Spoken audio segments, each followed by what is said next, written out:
Alamin na po natin ang update sa naganap na magnitude 7.7 na pagyanig noong Biyernes.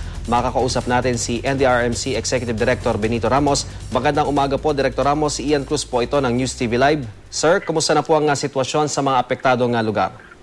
Ian, good morning. Ang latest natin, ngayon lang kami nag-usap nitong regional director ko sa Region 8, si Director Ray Goson. Naibalik na ang ilaw, kuryente dyan, mula dyan sa Giwan, Samar, yung munisipyo ng Salcedo, Mercedes, Taft, MacArthur, Sulat, San Julian, oras hanggang doon sa Dolores ay naibalik na ang kuryente. Pero meron tatlong bridges na nasira dyan. Passable na ngayon yung dalawa. Itong isa na bridge doon sa San Julian, ang naglagay na sila ng Bailey Bridge, yung temporary bridge. Dahil itong bridge na ito ay matagal na. This is about 50 years already. Kaya na kung ito nagka-crack, kaya naglagay sila ng Bailey Bridge, yung DPWH. So passable na ang lahat ng provincial highway dito sa Eastern Samar. Yusek, liwanagin lamang po natin, may kuryente na po ba sa buong Eastern Samar sa ngayon? Opo. Generally, ando na sa yung kuryente sa buong Eastern Samar. Yusek, yun pong mga napinsalang tulay sa bahagi po ng Boyayawan at Barangay Kasuroy sa Eastern Samar, kumusta na po itong mga tulay na ito?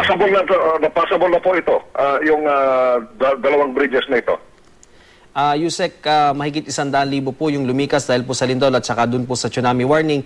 Nakauwi na po ba lahat ng mga nagsilikas, Yusek? Opo, itong 100,000 na estimate natin na nagsilikas ay nakabalik na yung karamihan dito. Mangilan-ilan na lang yan, yung medyo ninenervyos pa dahil may aftershock. Kaya itong aftershock na ito ay halos hindi maramdaman ng ating mga kababayan.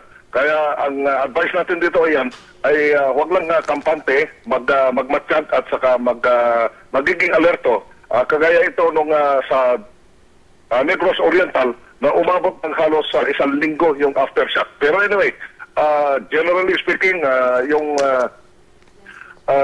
advice ng ating regional ng Director Solidum ng FIVOX ay mahina na ito ay yung mga aftershock.